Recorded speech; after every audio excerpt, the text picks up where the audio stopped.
ทินขินจำปาเมื่อเวล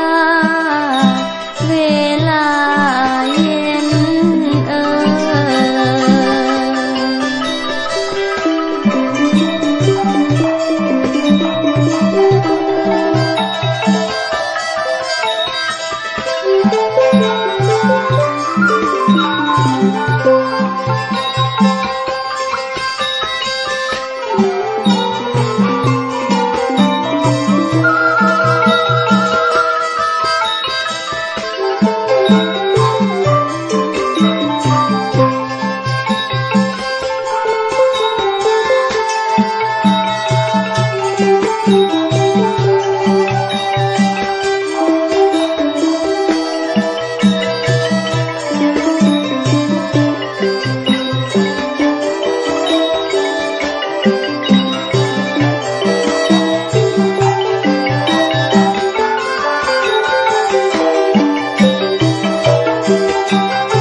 receives a royal visitor of more than usual significance. President Kennedy and his guest, Sri Savang Batana, King of Laos, review the guard that tenders full honors to Savang. During the reception indoors, Mr. Kennedy assures his guest that he can count on the United States to assist in maintaining the independence of his country. Members of the Laotian delegation in Washington pay homage to their king. For the United States, one major priority in Laos has been to try to interdict the heavy flow of Hanoi's men and material down the Ho Chi Minh Trail. Spilling North Vietnamese blood on the trail would save American blood in South Vietnam. It was the day before graduation, and the students were in their final phases of training. They learned the duties of the soldiers of the Laotian People's Liberation Army to destroy the enemy, to mobilize the people, to participate in production.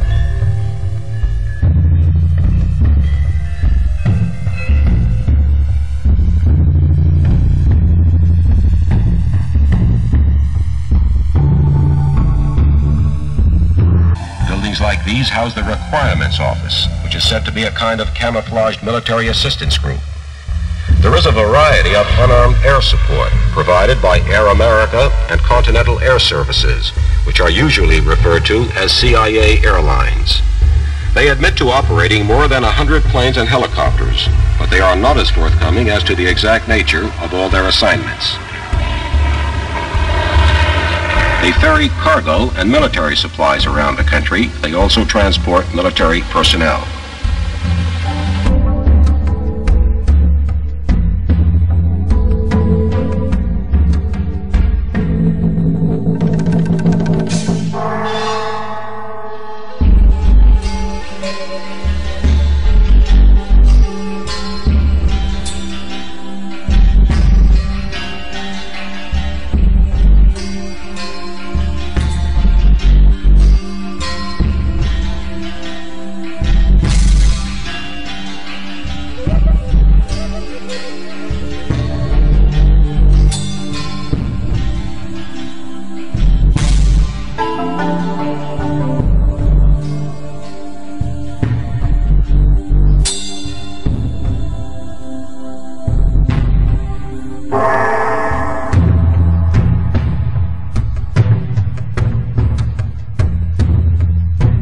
Vientiane is a city that can live side by side with its worst enemies. On one of the most locally expensive pieces of real estate in town, you find the official residence of the Communist Pathet Lao, and its objective is nothing less than taking over the country. And not far away, another anomaly, you find the Pathet Lao's accomplices, the embassy of North Vietnam. เวลานี้เป็นเวลาหัดศีลฟังธรรมขอบรรดาท่านทั้งหลายจงสังรวมจิตให้ผ่องใสสังรวมใจให้สงบสังรวมสติปัญญาให้เป็นสมาธิเพื่อจะได้รวมกันตั้งใจหัดศีลฟังธรรมในโอกาสต่อไปนี้ด้วยกันทุกทานทุกคนเถิดเชิญไว้พาพร้อมกันเอเมนาสกาเลนะตัง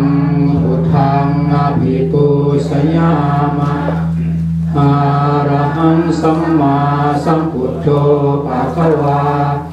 พุทธังภะคะวันตังอภิวาเท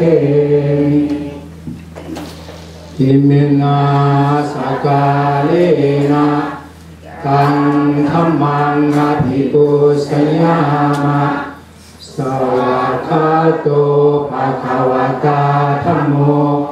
ธัมมังนามัสสามิที่บอยสังฆทานอุทิศ5 บรรพชนหรือว่าบรรพบุรุษนับแต่เจ้าข้ามหากษัตริย์ลงมาพวกนายพลพวกนายท่านพวกข้าราชการที่ยะพอลิ้นไปสปนาอยู่เวียงชัยรวบมาได้พวกเจ้านายที่เสียบอลศูนย์ยะพอลิ้นมี466 คนบอกผมเพิ่นไปอยู่แล้วเขา11 ปีเพิ่นก็ฮู้เลยเนาะคืออยากฮู้ท่านปัจจุบันน้องเนี่ย9 ปีก็ฮู้ว่าท่านแหละเด็กว่าใครอยู่ไสเพิ่นอยู่ไสอันชื่อบรรพบุรุษแต่เจ้าชีวิตลงมาแต่ว่าเฮาได้เฮาเลยลูกลาวล้านลาวเสื้อชาติลาวแต่สัญชาติอเมริกาสัญชาติฝรั่งสัญชาติเยอรมันและระลึกถึงบุญคุณของบรรพบุรุษมื้อนี้เฮามาทำบุญแบบพิเศษผู้ที่ให้บรรพชนเฮาทำบุญเขาก็ทำบุญเขาก็ทำอยู่แต่เขาบอกหาบุญที่ว่าเป็นพิเศษด้วยหนึ่งเพราะว่าที่ว่าเป็นพิเศษเพราะว่าก็มีพี่น้องทั้งไกลคือเขาบอกเรื่องบอกเขาบอกพิษณุบอกว่าจากทั่วเที่ยวว่าจากโลกแววนะครับว่าเคยบุญพรตั้งใจว่าสิมายามอาจารย์หลายเทื่อแล้วแต่ว่าวันนี้ได้มากก็คือว่าเป็นเกียรติอาจารย์บุญท่านได้ที่โซ่แต่ต้องเพิ่มมหาเนาะก็ดีเพื่อนได้เราพ่อออกเนาะอาจารย์บุญท่านได้ที่โซ่ก็ได้ด็อกเตอร์แต่ว่าด็อกเตอร์มหาคือด็อกเตอร์พญาโลกาของมหาเหมือนเขาว่าเวียดมากกับด็อกเตอร์ศรีลังกามากกับด็อกเตอร์พม่ามากกับด็อกเตอร์เขมรมากกับด็อกเตอร์บัดให้มาหาอาจารย์ที่เป็นด็อกเตอร์นั่นด็อกเตอร์นี่บัดอาจารย์บุญท่านหนูเป็นด็อกเตอร์นะไปอาจารย์กับพญาดีอาจารย์กล้าเขาเวทีบารมีของอาจารย์ให้พออาจารย์เขาให้อาจารย์จะพูดได้เรามาเพื่อจะพูดของไปแล้วเว้ยผู้ใดเขาก็ว่าพูดว่าไปที่ชื่อนี่แหละมันบางครั้งมันเป็นยาบางอย่างนะมันจะขึ้นว่าเป็นเกียรติของหลักเขาเนาะเคยทำโมดอะไรถ้าเห็นวัดลาหรือว่าชาติลาเราหน่อยเห็นว่าหนานายกันมันมีแหละคุณว่าคนว่าธรรมดาคนเฮาอยู่ร่วมกันก็คือถวดกระบวงนี่แหละเธอกับพิษกันแต่ยังเขาได้ป่ายังยิ่งตัวเองยังมีมันธรรมดาเป็นของพิษกันนะคนต้องใส่ใจถ้าเห็นวัดลาหรือว่าชาติลาเราหน่อยเห็นว่าหนานายกันมันมีแหละคุณว่าคนว่าธรรมดาคนเฮาอยู่ร่วมกันก็คือถวดกระบวงนี่แหละเธอกับพิษกันแต่ยังเขาได้ป่ายังยิ่งตัวเองยังมีมันธรรมดาเป็นของพิษกันนะคนต้องใส่ใจสายสัมพันธ์เนาะเมียไปทางไหนกันไปนำคนเป็นยังไปสวยสังคมเพื่อนความโลกนี่เพื่อนความชาติเพื่อนเกิดแก่เจ็บตายในได้เขาสวยได้ก็สวยสติปัญญาขันมาอันนี้มาจากอาลาบามาอันนี้เมืองโมเบลประธานวัดลาวไทยอันนี้ฮะอันนี้มาจากฟลอริดานี่หัวหน้าทีมกล้องไอเดียนี่ฮะผู้ไทยกล้องเห็นเป็นญาติบัณฑิตอะไรเลยมาจากฟลอริดานี่อันนี้มาจากเมืองโลกอันนี้ฮะออกมาบอกก็ได้อย่างนี้ก็ได้จังเขาหลังจากเทศแล้วเนาะเสียหายเนี่ยพอกำพันพระคาถาแต่ว่าไม่ออก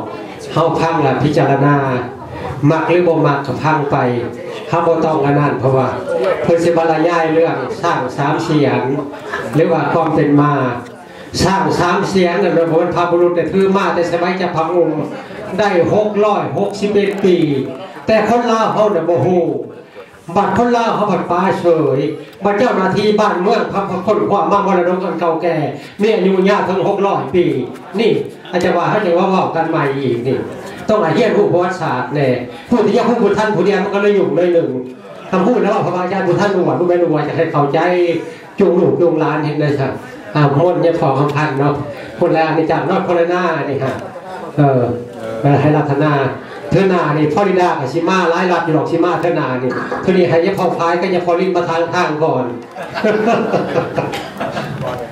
ร่างของฝ่ายฮักชาติพอถนนซื้อลาวไปยังทุกร้านไปในนุ่งสินเลยได้พอดนตรีหรือแค่พอฝ่ายเจ้าหนังซื้อพิมพ์หนังซื้อต่างๆกับเพื่อนฮักชาติถนนซื้อลาวไว้ช่วยอยากหักหนังซื้อเหล็ก1 หางต้องก็ซื้อหักก็ไม่ได้เหรอนะสันนักป่าประดิษฐ์บุ้ยทุกแต่งว่าบุ้ยซื้อมันก็น้อยใจแล้วว่าไม่พอจะพอนี่มันก็น้อยใจแล้วเขาเป็นนักตีนักเขียนนักแต่งมากอาศัยคนเราอ่านเขาอ่านนี่เห็นบอกคนลาชิมันเป็นทหารมาคอนไปซื้อปอบานน้ำอาจารย์เห็นบอก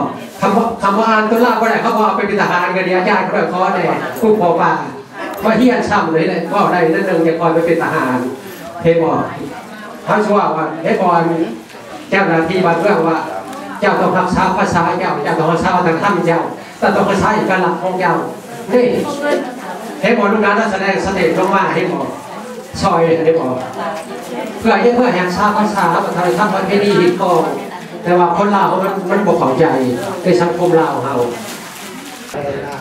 สาธุนะโมตัสสะภะคะวะโตอะระหะโตสัมมาสัมพุทธัสสะนะโมตัสสะภะคะวะโตอะระหะโตสัมมาสัมพุทธัสสะนะโมตัสสะภะคะวะโตอะระหะโตสัมมาสัมพุทธัสสะ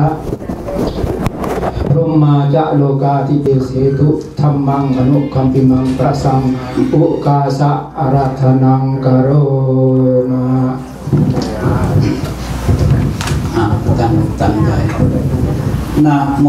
ตัสสะภะคะวะโตอะระหะโตสัมมาสัมพุทธัสสะนะโมตัสสะภะคะวะโตอะระหะโตสัมมาสัมพุทธัสสะนะโมตัสสะภะคะวะโตอะระหะโตสัมมาสัมพุทธัสสะอายัญจะโค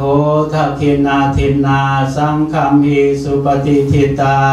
ทีคารตังหิตายัสสะธานโสทุปกัมปติโสญาติธัมโมจาติขอน้อมแด่พระรัตนตรัยอันเป็นธงใส่ของพระพุทธศาสนาขอกราบคารวะพระอาจารย์ใหญ่ของพวกเราคือพระอาจารย์บุญท่าน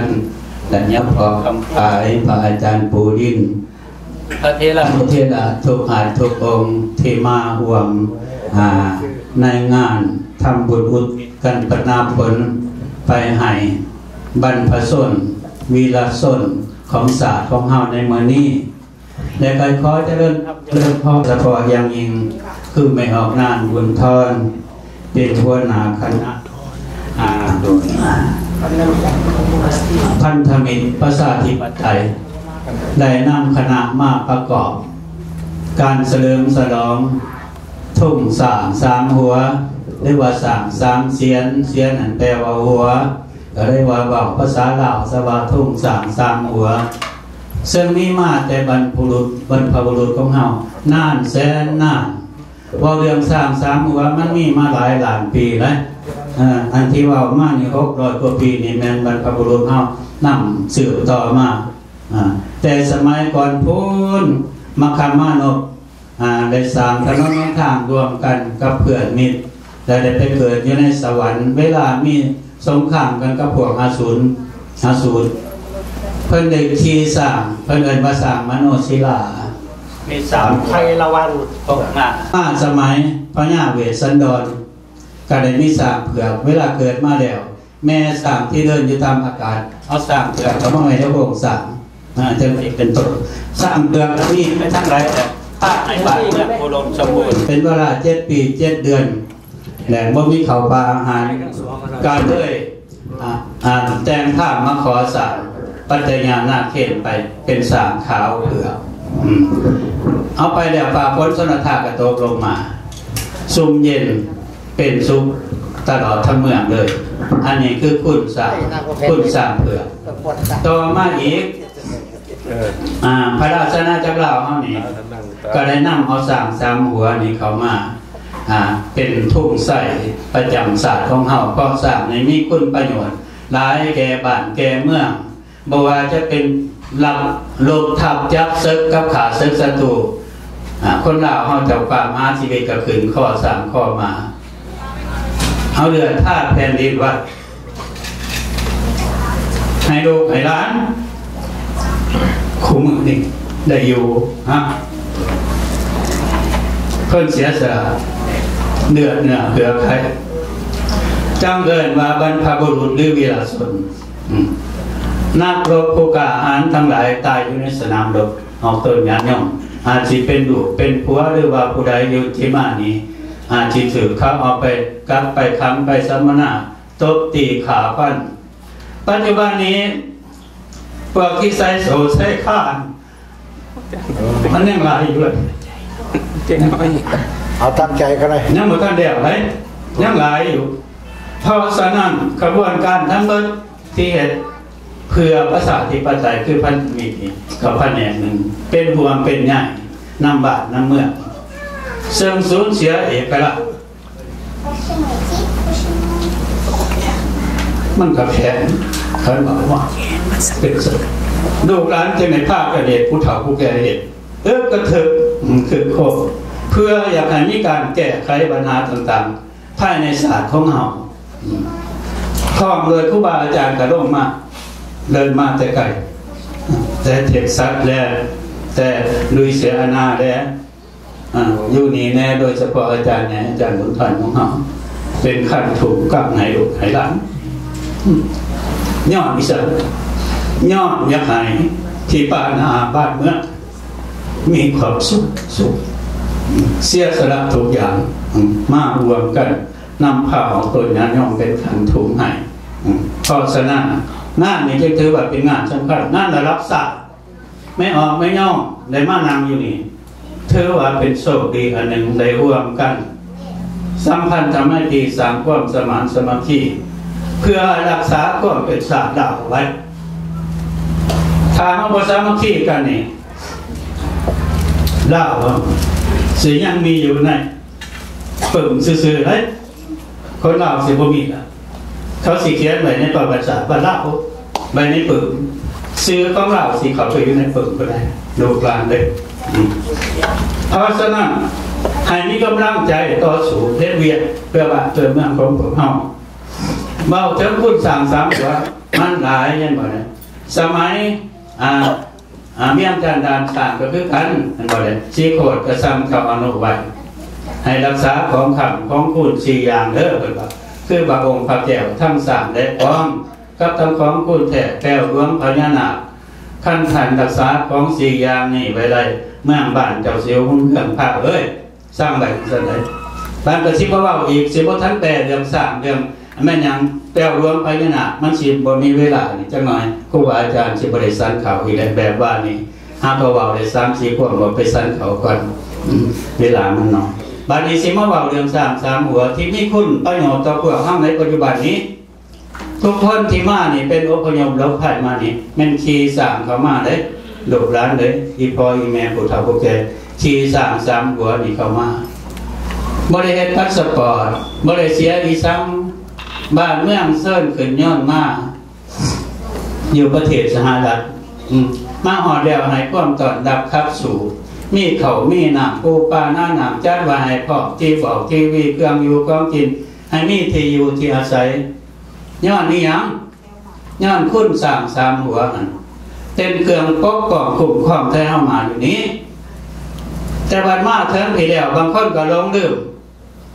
บุญคุณของสร้างคือบรรพบุรุษอันสำคัญอีพ่ออีแม่ของเฮาเคยนับถือมาหลงถิ่มไปถือทุ่งอื่นพุดเห็นบ่ได้มันเป็นอย่างไรทุ่งอื่นเนี่ยมันเกิดมาบางนึงนี่หลายมันเป็นอย่างสั่นเป็นว่าทุ่งบ้องเดือนมันยังแล้วแต่เห็นบ่ได้อันเดือนนี่มันมีเดือนแพงไปเนี่ยเห็นบ่เต็มขับอยู่บัดเดือนดับได้บ่นี่หาเขาที่จอมหมอบ่มีได้ตอนนั้น อันนี้ก็ให้ทุกคนเคยบ่แม่นเนี่ยพอบอกเนี่ยพออันนั้นพอทำก็เป็นจริงของมันให้เข้าใจอย่างสั้นอย่าสิเบิ่งยังเบิ่งเพิ่นบ่ฮู้เรื่องนกห้องบ่ดีทะเลห้องบ่ม่วนเอาไปมากเล่าตัวเองได้บ่เกิดถึงศาสตร์เกิดของตัวเองหลงไปนิยมศาสตร์อื่นเบิดในคนที่สุดแล้วเป็นข่อยเขาทั้งประเทศเลยพ่อแม่อยู่บนห้องหายห้ำให้ขอเพิ่งพวกอยู่ต่างประเทศเคยทอดแน่ก็ว่าได้ไม่ทอดเลยห้างเป็นจังเลยเคยนั่งเขาอยู่ว่าพวกยังสมณะได้บอกเป็นบอกว่าอย่างนั้นแม่นไทยทำขี้กว่าแม่นไทยนั่นแหละมันยังอยู่เป็นบอกยังถือโซ่ถือตัดถือคุกถือข้าวถ้าเฮาได้กินนิ่งอิ่มนมบุญแล้วคือเห็นแหน่เด้อลูกหลานเสียยังอยู่ในถังในคุกในซับเบิกตึกครูบาอาจารย์นี่เท่าก็ดีเลยซับในคนเท่าก็มากได้แบบนี้บอกได้นักปกไปซับคนเท่ามากคือเสือสู้น้ำใจของลูกหลานที่เห็นต่อความเป็นศาสตร์ประเทศศาสตร์แบบนั้นมีความเป็นหลวงเป็นไง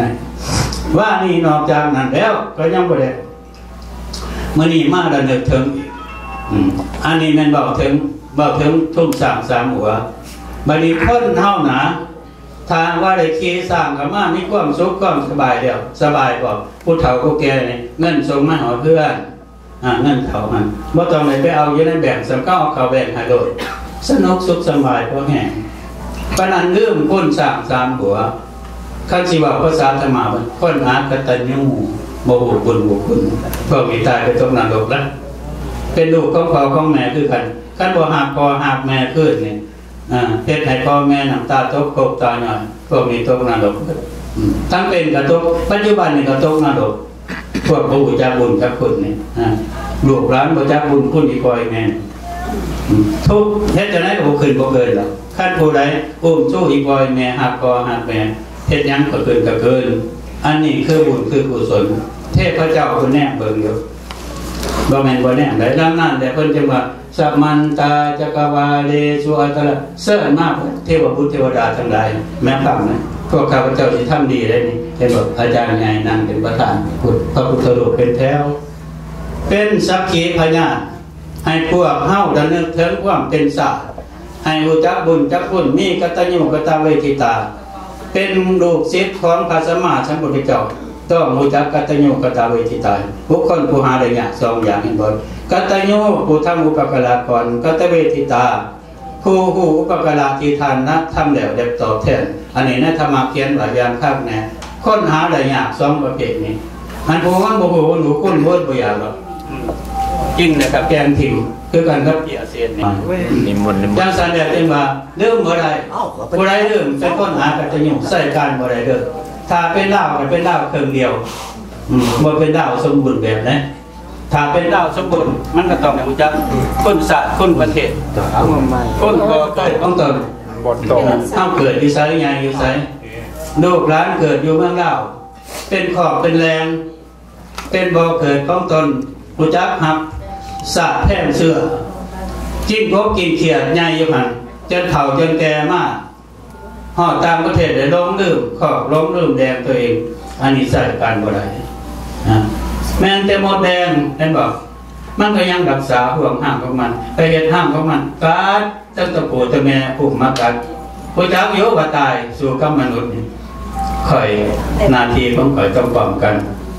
จังสันเป็นต้นแม่เพิ่นคือกันไปต้องห้ามมันรู้ปุ่มมาใส่รถหมู่เฮามีแลนป่ากันได้ถ้าเรียนเป็นตะไลในแดนใส่เฮ็ดเป็นตะลีน้ำตายแดนป่าใส่กันบ่ได้เลยนี่แหละมันสิบ่มีประเทศอยู่สิบ่มีลาวให้อยู่บ้านต่อไปนี่อันแดนป่ากันนี่มันต้องสู้นำกันแน่มันต้องสู้ธรรมดาวีรบุรุษนี่ก้องไฟไรแงงขนมโตแงงขนมโตเป็นว่าเขามาหยาดตะบานตายฮู้จักอยู่ว่าตายอยู่อันนั้นนั่งอยู่ในก็รถทำใส่โซ่ไปขั้นโดนบ่ตายมึงกับบ่ต้องตายขั้นโดนตายกับมึงตายถ้าจะตายมันจะเป็นเรื่องธรรมดาคือกันก็หมดแดงพวกมักการเท่านี้เอามือยองสะได้แหงมากมันก็ฮู้อยู่ว่าตายแต่ว่าเป็นหยังสันสาตญาณของข่อยคือความหักษาเป็นเสือของข่อยหักที่อยู่บ้านเกิดเมืองนอกของข่อยไผบ่หัก เพราะฉะนั้นขั้นหักเลยจะไหนหักก็ต้องเสียสละว่าแม่นบ่หักซื่อๆมูเหตุซะบัดนี้แล้วกูจังสิยางน้ำดังอันนั้นมันก็โพดเนาะใส่การบ่ได้แล้วก็เป็นคนเครื่องเดียวกันคนไปเลยมันก็ต้องซอยกันที่หนาขั้นโดดร้านต้องเดินผู้เฒ่าผู้แก่ต้องนำรถเพื่อหรือผู้ว่าอาจารย์ที่ต้องนำเนี่ยพอภายอาจารย์ในการบุญท่านเอาซักในคนเฒ่าลงที่ต้นเพิ่นเนี่ยนี่เป็นบ่ไหน80ปลายแล้วนี่ซักในคนเฒ่าลงมาน้ำดูดน้ำดันเติ้งน้ำพูน้ำกาว่านี่สมากกว่าหายน้ำมึงกันที่ต้นบาทที่ต้นเมื่อที่ต้นลูกที่ต้นร้านที่ต้นประเทศสะบาทเมื่อสูญเสียไปแล้วสิรับตาอยู่เด้อขอให้ซอยกันเมื่อมีอย่างกับเบี้ยบาทคนละเด็กละหน่อย4 เหรียญ5 เหรียญเป็นกำลังใจให้บ้านให้เมืองให้ลูกให้หลานผู้กระเฮ็ดคือบนทอดนั่นสิเสียสละทุกสิ่งทุกอย่างบินมาแต่เยอรมันพุ่นบ่แม่นบ่มีเขากินมาแล้วเขามีเขากินอยู่มาคือการเสียสละเพื่อบ้านเพื่อเมืองเพื่อเลือดเล่าของเฮาเป็นสายเลือดนั้นเข้มข้นลูกหลานเขาป่าบ่เลยผู้เฒ่าผู้แก่คือกันนี่แหละแต่ผมใจสามีเดี๋ยวมาไม่มาวิเดนด้วยเนี่ยแต่ว่าเป็นห่วงบ้านเมืองอยากให้มีประชาธิปไตยแท้จริงคือดังประเทศเขานี่มีประชาธิปไตยสมบูรณ์เลยจังสิเป็นต้นเนาะเมื่อนี้เป็นมื้อสำคัญวันหนึ่งและนึกถึงบรรพชนบรรพบุรุษของเฮาเจ้าฝ่ามหากษัตริย์นักรบวีรชนของศาสตร์เอาเลือดท่าแผ่นดินได้เพื่อให้เฮาอยู่ได้ให้เฮาได้นอนได้กินได้สบายเอาตามไปแดกลูกปืนอยู่ในสนามรบ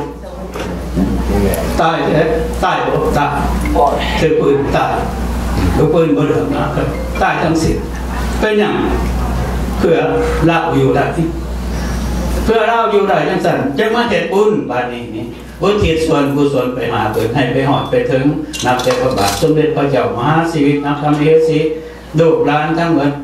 เพิ่นเอ่ยว่าบรรพชนบรรพชนบรรพบุรุษวีรชนผู้องอาจกล้าหาญเอาเลือดเนื้อธาตุแผ่นดินให้พวกเฮาได้มีอยู่มีกินผู้อยู่ในเมืองในนาก็นอนสบายหาหล่อเที่ยวเบิ่งหนังสบายอยู่ผู้เอาตาไปแดกลูกปืนทุกซ้ำได้เมื่อนี้เขาจะเฮ็ดบุญให้เพิ่นบุทิศส่วนบุญส่วนฮอดบ่บุทิศส่วนกุศลไปให้นี่อันนี้คอนเฟิร์มเลยว่าต้องฮอดแน่เพราะพระพุทธเจ้าตรัสไว้อายัญจะโคทัพพินาทินาสังฆัมหิสุปฏิทิตาที่กระทำหิตายะสาธานิโสกังกัมปติจังซี่เป็นต้นแปลความว่าทักขินาทานที่ทานทำไว้ต่อหน้าพระสงฆ์นี่อุปกรรมเปตานังอุปกรรมปฏิจะบังเกิดขึ้นให้แก่เพศญาติของทานอย่างแน่นอนอันนี้คอนเฟิร์มเลยพระพุทธเจ้าตรัสพระพุทธพจน์เองตรัสตอนพระเจ้าพิมพิสารถวายส่วนต่างของบุทิศส่วนกุศลไปหาเปตส่วนญาติที่ทิ้งของสงฆ์ไปก่อนเห็นไหมอันนี้ได้รับต้องได้รับแน่นอนสิได้รับยวนอีกสำคัญที่สุดแม่นพระภิกษุผู้บวชในพระพุทธศาสนาเป็นว่าสุปฏิปันโนผู้ปฏิบัติดีผู้สุปฏิปันโนผู้ปฏิบัติสื่อตรงแล้วญาญาปฏิปันโนผู้ปฏิบัติเพื่อออกจากทุกข์แล้วสามีจิตปฏิปันโนเพื่อปฏิบัติสมควรแล้วตอนท้ายที่บ่าวเนี่ยเพิ่นจังว่าสงฆ์ทั้งหลายนี่เป็นสาวกของพระพุทธเจ้าอานุตตรังปุญญาเขตตังโลกัสสาติเป็นเนื้อหน้าบุญอันยิ่งใหญ่ของโลกเพราะฉะนั้นออกต้นญาติโยมได้ทำบุญกับครูบาอาจารย์คือกันกับไดวานเขาปลูกลงในที่ดินอันมีดินดำน้ำสูงจะเกิดดอกออกผลให้อย่างสมบูรณ์แบบถ้าว่าทำกับพระสงฆ์ได้หายไปก็ถือเดือดผู้บ่มีศีลบ่มีธรรมหายไปสั่นคล้ายๆกับว่าเอาพืชที่ดีอยู่แต่ว่าไปวางน้ำปลาหญ้าปลาหยังหันมันสิเกิดให้ญาติโยมบ่เกิดน้อยที่สุดพระพุทธเจ้าเกิดน้อยที่สุดเพราะฉะนั้นจึงอาศัยพระสงฆ์นี่เป็นเนื้อหน้าบุญของโลกได้แก่เป็นท่านขั้นทุ่งของศาสตร์ด้วยเพราะว่าศาสตร์ใดศาสนาใดต้องมีศาสตร์อย่าต้องมีศาสนาเทียมคู่กันไปโลกบวชศาสตร์ได้ทั้งเบิดเป็นอย่างจะเป็นอย่างสั่นคือเราเฮานี่มีศาสตร์เป็นศาสตร์เราศาสนาเป็นพระพุทธศาสนาพระพุทธศาสนานี่เป็นมงกุฎของศาสตร์เป็นมงกุฎของทุกคนเลยป้าบ่ได้เพราะฉะนั้นระเบียบกฎหมายบ้านเมืองนับแต่กฎหมายรัฐธรรมนูญกระทรวงหยังต่างๆให้บ่ได้เป็นอย่างจังว่ากฎหมายรัฐธรรมนูญรัฐทัศศัพท์เดิมมันรัฐทัศธรรมะอานุญญามาร่วมกับกันเป็นศัพท์สมาตัดเข้ามา เป็นรัฐธรรมนูญแปลว่าได้รับความอนุญาตเห็นดีเห็นผลจากพระเจ้ามหาชีวิตให้มีประชาธิปไตยเป็นธรรมกฎหมายรัฐธรรมนูญรัฐธรรมอนุญาตเห็นว่าแปลว่าอนุญาตให้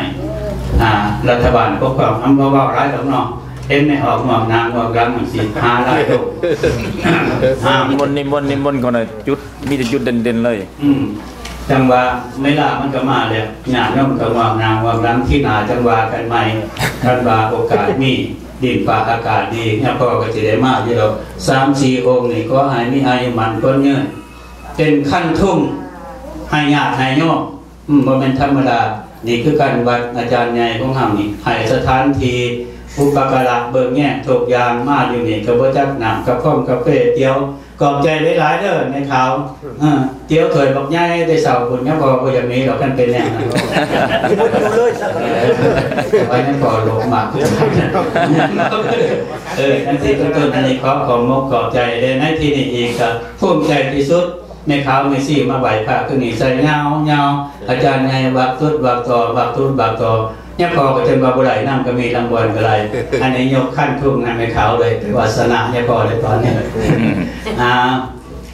ตอนนี้ในอวสานการเป็นที่สุดเนาะเทศนาปริโยสานี่อวสานการเป็นที่สิ้นทุกยุติลงคงประสัทธรรมเทศนานี้สัพพพุทธานุภาเวนะด้วยอำนาจแห่งคุณพระพุทธเจ้าสัพพธรรมานุภาเวนะด้วยอำนาจแห่งคุณพระธรรมเจ้าสัพพสังฆานุภาเวนะด้วยอำนาจแห่งคุณพระสังฆเจ้าจงเสด็จลงมาปกป้องคุ้มครองออกตนญาณย่อมเบิดทุกทานทั้งครูอาจารย์ขอวิงวอนพระเสือหวานทรงเมืองอันเรื่องฤทธิ์อันสิงสถิตอยู่ในประเทศลาวก็ดีสิงสถิตอยู่ในแห่งหนตำบลใดนะสกลนรกจักรวาลนี้ก็ดีจงเสด็จลงมาปกป้องครูบาอาจารย์ผู้เฒ่าผู้แก่ให้มีอายุมันเกินยืนผู้เฒ่าผู้แก่ของเฮาทั้งเบิดให้มีอายุมันเกินยืนออกตนญาณย่อมในขาวในซี่พิเศษสุดแด่แม่นนักต่อสู้ของเฮาเพื่อประชาธิปไตยเพื่อบ้านเพื่อเมืองให้มีไสยชนะผ่าแพ้ขาศึกศัตรูให้ได้นำผู้เฒ่าผู้แก่ซักในบนเฒ่าเมื่อเกี่ยวมาอยู่บนแล้วเบิดเราแกนคูณทั้งปุ่นเนาะทุกคนก็สิได้สบายใจโอ้ท่านบ่มีอีน้อยนี่กูก็บ่ได้มาเกี่ยวแกนคูณอยู่ปีเดียวปัจจุบันซั่นให้มีความสุขทุกตัวหน้าอายุวันโนสุขังพลัง